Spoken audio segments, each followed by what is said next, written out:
Assalamualaikum warahmatullahi wabarakatuh. Halo teman-teman, kembali lagi di podcast EduTalk SMP Negeri 1 Turi, media informasi dan kreasi.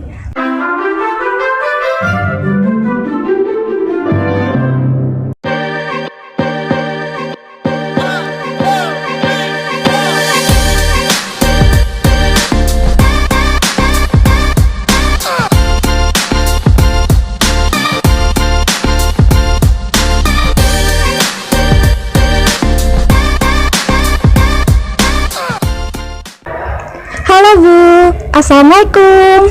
Waalaikumsalam warahmatullahi wabarakatuh, Mbak Amimah. Bagaimana kabarnya Bu? Alhamdulillah sehat. Alhamdulillah. Nah teman-teman, hari ini tanggal 21 April setiap tahunnya kita peringati sebagai Hari Kartini. Kartini adalah seorang pahlawan nasional dan seorang tokoh emansipasi wanita. Nah Ibu, bagaimana kehidupan Kartini saat itu sehingga sampai memiliki cita-cita melakukan gerakan emansipasi wanita? Ya, Kartini pada saat itu berada di lingkungan bangsawan. Jadi beliau itu lahir 21 April tahun 1879 dari ayahnya, yaitu seorang bupati Jepara gitu. Jadi dan ibunya yaitu Ibu Ngasirah. Jadi kalau ayahnya itu seorang bupati berarti dia adalah bangsawan, sedangkan istrinya yaitu dari rakyat biasa gitu. Di sana Kartini itu 11 bersaudara. Jadi 11 bersaudara yang mana beliau itu sangat merasakan keadaan-keadaan wanita pada umumnya. Dia sendiri juga adik-adiknya, bahwa hal-hal yang terjadi di lingkungannya itu tidak perlu terjadi, seperti laki-laki kaum bangsawan yang bisa memiliki beberapa istri atau poligami, kemudian juga anak-anak perempuan yang tidak boleh bersekolah tinggi, tidak boleh berkarir, yang dianggap perempuan itu cukuplah menjadi konco wingking gitu. Oleh karena itu Kartini sendiri sekolahnya kan hanya sampai SD, tamat SD atau ELS gitu ya. Jadi tamat SD saat itu usia 12 tahun. Kartini ingin sekolah di tingkat berikutnya seperti SMP, saat ini tidak boleh gitu. Jadi Kartini cukuplah sampai SD saja. Tidak hanya Kartini, juga adik-adiknya nanti yang perempuan-perempuan cukuplah sampai SD itu. Nah, ini membuat Kartini sedih karena nanti akhirnya Kartini pun harus menjalani pingitan. Jadi tradisi pada saat itu, tradisi masyarakat di Jawa pada saat itu memang kalau usianya sudah las-lasan begitu, dia harus dipingit sampai kapan? Sampai kira-kira nanti mendapatkan pinangan dari pria begitu. Jadi mau tak mau harus mau gitu ya, sekarang atau besok harus mau. Jadi Kartini melihat banyak hal yang seharusnya tidak terjadi. Dia menuntut bagaimana perempuan tidak diperlakukan seperti itu gitu. Jadi sampai akhirnya nanti selama 6 tahun dipingit ini, Kartini kemudian akhirnya harus menerima pinangan dari seorang bupati di Rembang. Saat itu Kartini berusia 24 tahun gitu, dan akhirnya setelah menikah udah ikut suaminya begitu.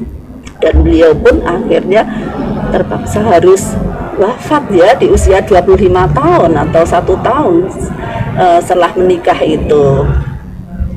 Demikian itu. Tadi Ibu mengatakan bahwa Kartini dipingit dan usianya hanya sampai 25 tahun. Ya. Nah, kalau begitu untuk mencapai cita-citanya Kartini bagaimana ya, Bos? Oh ya, betul. Bagus sekali pertanyaannya. Jadi Kartini itu dipingit selama 6 tahun. Jadi padahal Kartini punya cita-cita sekolah tadi ya, tidak boleh. Kemudian dia juga melihat banyak hal di sekitarnya yang itu tidak harus terjadi. Maka Kartini itu pada awal-awal dipingit itu sangat sedih karena saat dipingit itu dia harus di kamar atau di dalam rumah, bahkan di halaman itu tidak bisa, tidak boleh. Oleh karena itu Kartini sedih. Tapi Kartini ini wanita yang cerdas, wanita yang tangguh, tidak menyerah akan hal itu. Maka dia berpikir apa yang harus dilakukan. Oleh karena itu keadaan yang sangat menyedihkan ini dijadikan kekuatan bagi Kartini untuk menyalurkan hobi-hobinya pada waktu itu, yaitu dengan belajar. Dia banyak membaca buku. Membaca buku. Ini manfaat sekali nih. Saya tidak banyak keluar, maka saya membaca saja. Gitu, membaca, menulis gitu. Dari membaca dia kemudian menulis dan dilanjutkan menulis surat kepada teman-temannya. Teman-temannya kan banyak orang Eropa karena dia dulu sekolah SD untuk orang-orang Eropa. Oleh karena itu dia tidak sekedar menulis untuk berkeluh kesah aku seperti ini, tidak. Dia mencari informasi dengan menulis. Bahkan nanti beliau juga menghasilkan karya tulisnya yang diikutkan dalam lomba di Eropa gitu. Melihat hal ini, ayahnya merasa senang. Kartini ternyata punya cita-cita yang tinggi.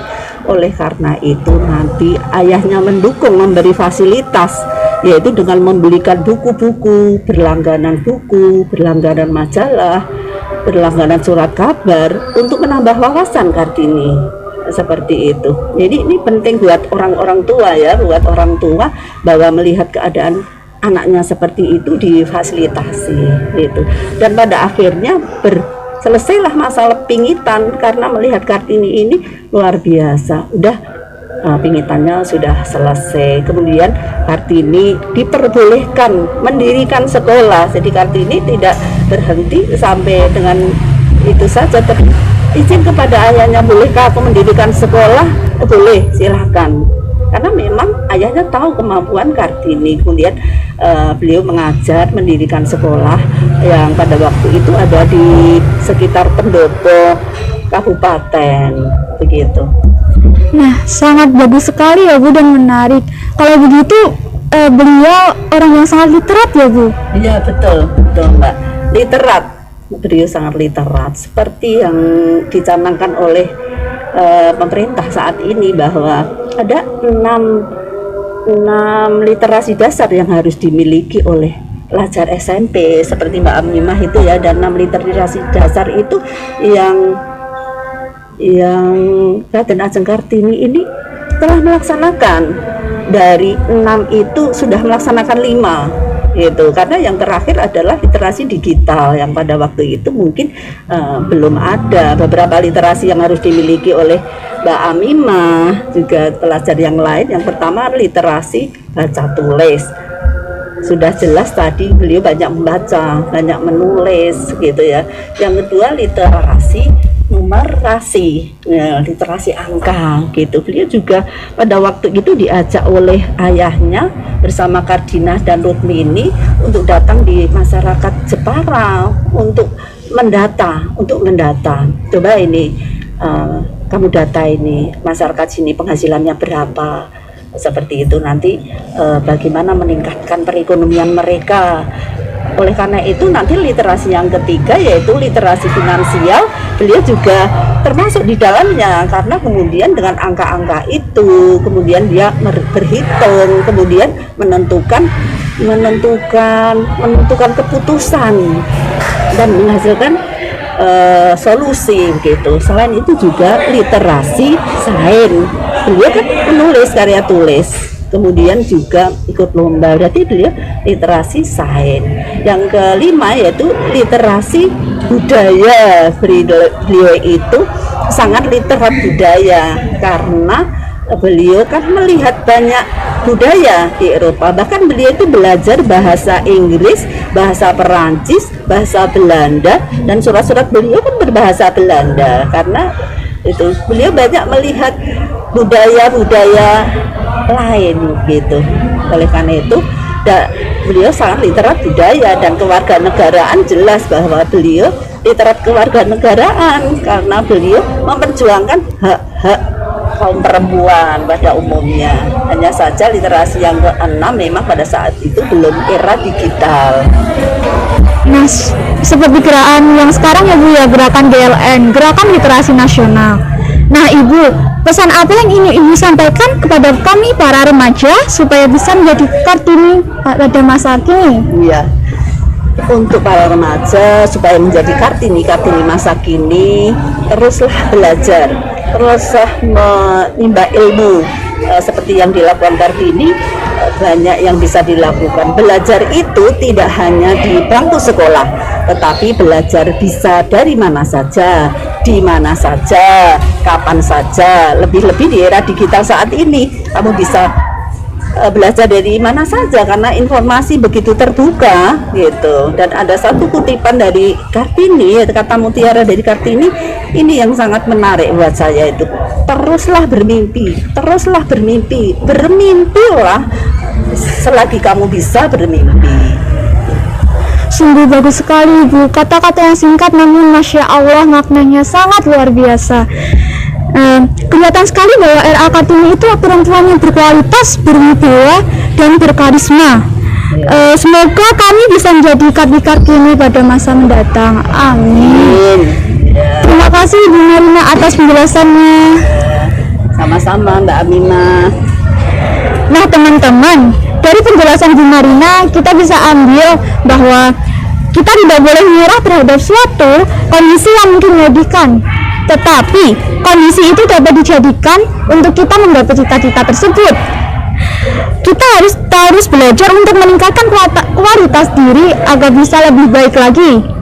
Sampai jumpa di podcast selanjutnya. Wassalamualaikum warahmatullahi wabarakatuh. Selamat Hari Kartini, habis gelap berpindah terang.